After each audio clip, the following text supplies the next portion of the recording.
sau đó thuyết phục ấy đầu tiên có bọn nó tất cả này Jesus Christ là một xe thằng chắc tất cả này vui kia đi kia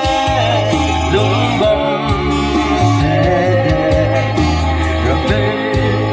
nụ gai tới lòng kia đi hết vui tươi buồn về gì nè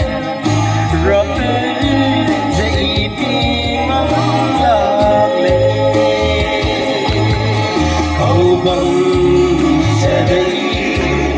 dù đai đủ nề cầu bằng sẽ để đúng đại đủ nề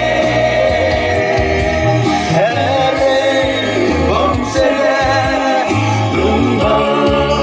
đủ nề